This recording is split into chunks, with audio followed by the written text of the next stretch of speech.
News room live sponsored by Chandragupta academy, top floor, Rama Govind palace, Rewa. नमस्कार, Vindhya times में आपका स्वागत है। प्रदेश की 4 बड़ी खबरों के साथ हाजिर हुए हैं। पहली बड़ी खबर की बात करते हैं। प्रदेश के नए डीजीपी कौन होंगे? इसमें एक जो नाम सबसे तेजी से सामने आ रहा है वो है आईपीएस अफसर सुधीर सक्सेना।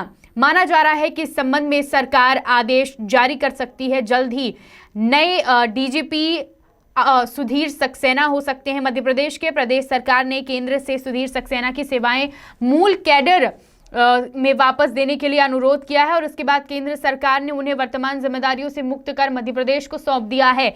मध्य प्रदेश के डीजीपी विवेक जौहरी का कार्यकाल 4 मार्च को समाप्त होने वाला है, यानी 2 दिन बाद उनका कार्यकाल खत्म हो जाएगा। अभी तक नए डीजीपी को लेकर कोई आदेश जारी नहीं किया गया है मध्य प्रदेश सरकार की तरफ से, लेकिन माना जा रहा है कि जल्द ही अफसर सुधीर सक्सेना को डीजीपी नियुक्त करने का आदेश मध्य प्रदेश सरकार कर सकती है। सीनियर आईपीएस अफसर सुधीर सक्सेना भारत सरकार के कैबिनेट सचिवालय में 2021 में सचिव के पद पर जिम्मेदारी संभाल रहे थे।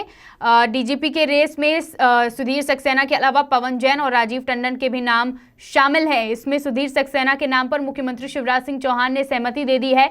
अब बस औपचारिक आदेश जारी करने का इंतजार है। तो माना जा रहा है कि सुधीर सक्सेना मध्य प्रदेश के नए डीजीपी नियुक्त किए जा सकते हैं। बढ़ते हैं मध्य प्रदेश की दूसरी बड़ी खबर की ओर। खबर मध्य प्रदेश कांग्रेस से जुड़ी हुई है।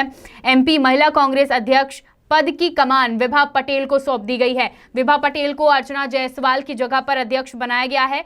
कांग्रेस के राष्ट्रीय महासचिव केसी वेणुगोपाल की तरफ से यह जानकारी दी गई है। एमपी कांग्रेस की तरफ से बताया गया कि वरिष्ठ कांग्रेस नेत्री विभा पटेल को मध्य प्रदेश महिला कांग्रेस का अध्यक्ष नियुक्त किया गया है। इससे पहले एमपी महिला कांग्रेस कार्यकारिणी को भंग कर दिया गया था। अर्चना जायसवाल को पद से हटा दिया गया था और अब उनकी जगह विभा पटेल को नियुक्त किया गया है। बता दें, विभा पटेल की गिनती मध्य प्रदेश की वरिष्ठ महिला कांग्रेस नेताओं में होती है। वह राजधानी भोपाल की पूर्व महापौर भी रह चुकी हैं। इससे पहले कांग्रेस में वह कई पदों पर रह चुकी हैं। अर्चना जायसवाल के पद से हटने के बाद उनका नाम चर्चा में था और इसके अलावा 4 और नाम थे, जिसमें नूरी खान, रीवा से कविता पांडे, जमुना मरावी और रश्मि पवार को उपाध्यक्ष बनाया गया था। ये भी नाम थे अध्यक्ष के लिए, लेकिन विभा पटेल का नाम सबसे तेजी से आगे बढ़ रहा था और अब विभा पटेल को अध्यक्ष नियुक्त कर दिया गया है। बढ़ते हैं हमारी तीसरी बड़ी खबर की ओर। मध्य प्रदेश में पंचायत चुनाव निरस्त होने के बाद शिवराज सरकार ने पंचायतों के संचालन की जिम्मेदारी पूर्व पदाधिकारियों को दे दी थी, क्योंकि उस वक्त इन पदाधिकारियों ने उस फैसले का विरोध जताया था। इसमें उनके वित्तीय अधिकार वापस ले लिए गए थे। ऐसे में सीएम ने अपना फैसला पलटते हुए वित्तीय अधिकार वापस दे दिए। अब यही मांग नगरीय निकाय चुनाव में चुने गए पूर्व पदाधिकारी भी कर रहे हैं।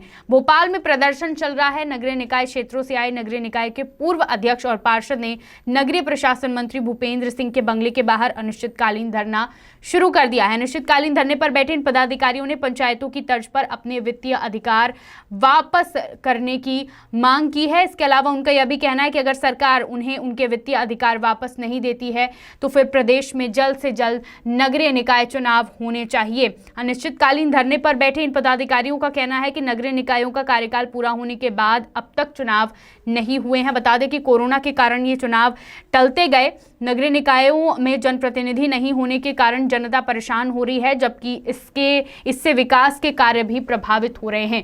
तो या तो अधिकार वापस दिए जाएं या चुनाव कराए जाएं। इन मांगों को लेकर नगरीय निकाय के जो पदाधिकारी हैं वो अनिश्चितकालीन धरने पर बैठ गए हैं। बढ़ते हैं हमारी चौथी और आखिरी खबर की ओर। रीवा से है। रीवा जिले के सुहागी थाना क्षेत्र अंतर्गत सोनौरी गांव का समूह संचालक फांसी के फंदे पर लटक गया। आत्महत्या से पहले वीडियो बनाकर युवक ने जारी किया था, जिसमें रायपुर स्कूल के प्राचार्य जय कृष्ण को जिम्मेदार बताया गया है अपनी मौत का। साथ ही आरोप लगाया गया कि मध्याह्न भोजन योजना के नाम पर ऊपर से नीचे तक के अधिकारी कमीशन मांग रहे हैं और एक बड़े अधिकारी को 20,000 रुपए लिए हैं। तब उन्होंने कहा कि फरवरी माह से खाते में पैसे आएंगे, लेकिन पैसे नहीं आए। ऐसे में 3 महीने से उधारी का राशन लेकर स्कूल के बच्चों को वह भोजन करा रहे थे। फिर भी स्कूल का प्राचार्य 50% कमीशन मांगता था। इससे तंग आकर परिजनों का भी आरोप है कि इन सब चीज़ों से तंग आकर युवक ने आत्मघाती कदम उठाया है। उन्होंने ये भी कहा है कि अब मैं स्कूल के बच्चों को मध्याह्न भोजन खिलाऊं या अधिकारियों को पैसे दूं, ऐसे में थक हार कर जान दे रहा हूं। मेरी मौत का जिम्मेदार कोई और नहीं, सिर्फ प्राचार्य है। इस तरह की जो घटनाएं हैं कई सवाल खड़े करती हैं। भ्रष्टाचार, रिश्वतखोरी, इन तमाम चीज़ों पर उंगली उठती है कि किस तरीके से पूरा सिस्टम चल रहा है, और यहाँ पर एक युवक आत्मघाती कदम उठा लेता है। रीवा जिले के सुहागी थाना अंतर्गत सोनौरी गांव का समूह संचालक था जिसने आत्महत्या कर ली। जिम्मेदार प्राचार्य को बताया है और उसके पहले वीडियो जारी कर पूरा मामला उसने सामने रखा। आज की 4 बड़ी खबरें। तमाम खबरों के लिए बने रहिए विंध्या टाइम्स के साथ। बहुत बहुत धन्यवाद। News room live sponsored by Chandragupta academy, top floor, Rama Govind palace, Rewa.